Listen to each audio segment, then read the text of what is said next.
اعوذ باللہ من الشیطان الرجیم بسم اللہ الرحمن الرحیم اللہ اکبر سبحان اللہ الحمدللہ استغفر اللہ الصلاۃ والسلام علیک یا رسول اللہ صلی اللہ علیہ وآلہ وسلم۔ ناظرین، ہم لوگ اس دنیا میں جی تو رہے ہیں لیکن بغیر کسی پہچان کے، بغیر اپنے آپ کو جانے دنیا میں آنے کا مقصد کیا ہے، ہمارے اوپر ذمہ داریاں کیا کیا ہیں۔ ہمیں جو ذمہ داریاں بتائی جا رہی ہیں، جو ہمارے گھروں میں بتائی جاتی ہیں یا جو ہم خود سمجھتے ہیں، وہ پتہ کیا ہے؟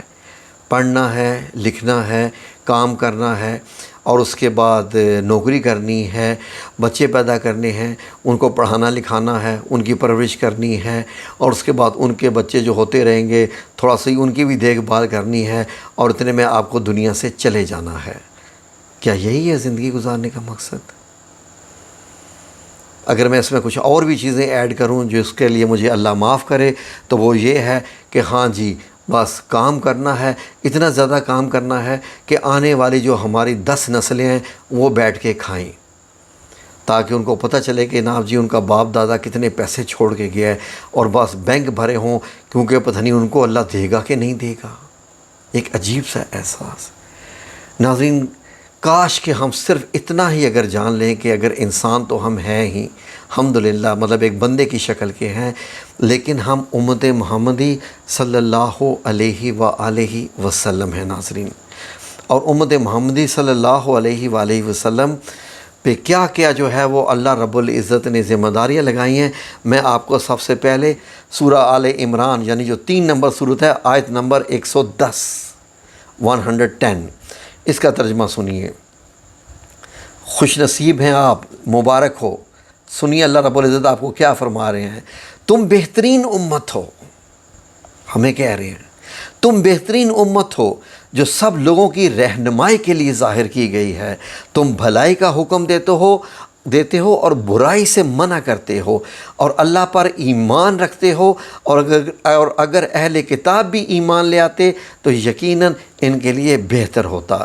ان میں سے کچھ ایمان لانے والے بھی ہیں اور ان میں سے کچھ نافرمان ہیں۔ سبحان اللہ، ہم بہترین امت ہیں کیونکہ ہم نیکی کرنے کا حکم دیتے ہیں، برائی سے روکتے ہیں۔ کیا ہم یہ دونوں کام کر رہے ہیں؟ سوچئے ذرا۔ اللہ رب العزت ہماری تعریف فرما رہے ہیں کیونکہ ہم یہ کام کرتے ہیں۔ ہمارے اوپر نبی کریم صلی اللہ علیہ وسلم نے یہ کام، ہمارے اوپر یہ ذمہ داری اسی دن ڈال دی تھی جس دن حجۃ الوداع کا خطبہ دیا تھا۔ اس لیے فرما دیا تھا کہ آپ کے پاس کوئی رسول نہیں آنے والا۔ اب رسول اللہ صلی اللہ علیہ وسلم کی امت پہ یہ ذمہ داری ہے کہ وہ اب سارے جو ہے وہ دین کی نشر و اشاعت اور دین کی تبلیغ کا کام جو ہے وہ امت کرے گی۔ میرے اور آپ پہ یہ فرض ہے۔ ریممبر، میں کوشش کر رہا ہوں کسی حد تک اس چینل پر بیٹھ کر۔ ایک حدیث مبارک ہے حضرت ابو ہریرہ رضی اللہ عنہ کی، فرماتے ہیں کہ رسول اللہ صلی اللہ علیہ وآلہ وسلم نے ارشاد فرمایا، غور سے سنیے اور 14 طبق روشن کیجئے۔ کیا فرمایا؟ اس ذات کی قسم۔ کون فرما رہا ہے؟ آپ صلی اللہ علیہ وسلم۔ اس ذات کی قسم یعنی اللہ کی قسم جس کے قبضہ قدرت میں محمد صلی اللہ علیہ وآلہ وسلم کی جان ہے، تم لوگوں پر ایک دن ایسا ضرور آئے گا کہ تم مجھے دیکھ نہیں سکو گے،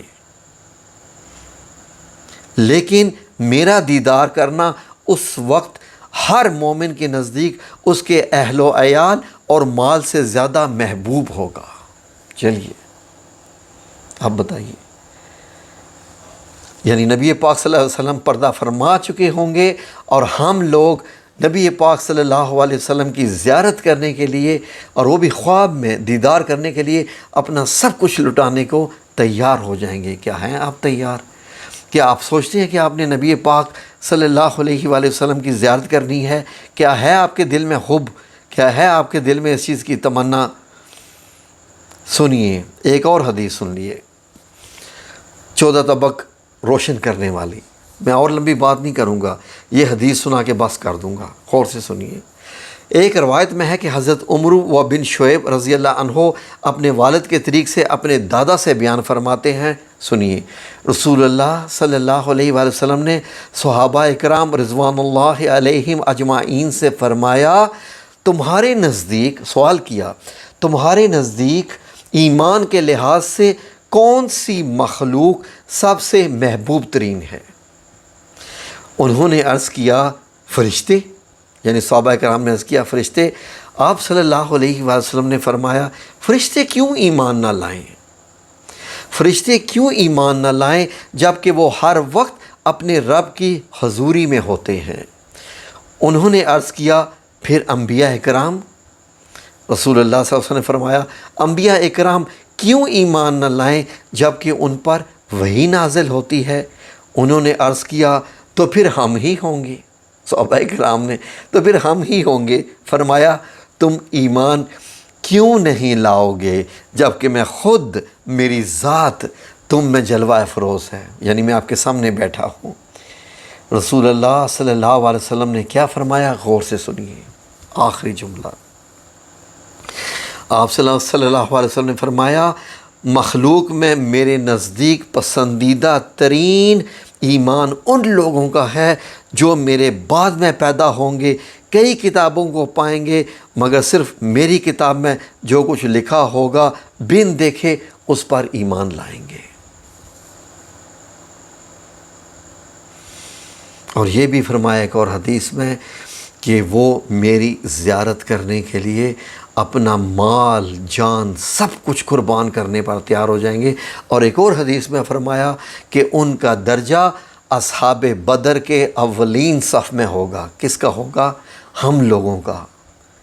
لیکن ہم پہ کچھ شرائط آتی ہیں، اگر وہ شرائط ہم پوری کریں گے تو ہم اپنے اس درجے کو پا لیں گے، اصحاب بدر کے اولین صحابہ اکرام میں، کیونکہ ہم، اللہ رب العزت جانتا ہے کہ یہ بڑے بعد کے لوگ ہیں، اور بن دیکھے بن آواز سنے نبی پاک صلی اللہ علیہ وسلم کی، بن اللہ رب العزت کو دیکھے ایک کتاب جو قرآن کریم اور ہمارے پاس جو سنت کی کتابیں ہیں، احادیث مبارکہ ہیں، انہی کی وجہ سے ہم جان دینے کو تیار ہو جائیں نبی پاک کے، تو ہمارے درجات، آپ نے خود سن لیا کہ ہمارا ایمان سب سے مضبوط اور پیارا ہے، اور نبی پاک صلی اللہ علیہ وسلم کے نزدیک سب سے پیارا ہے۔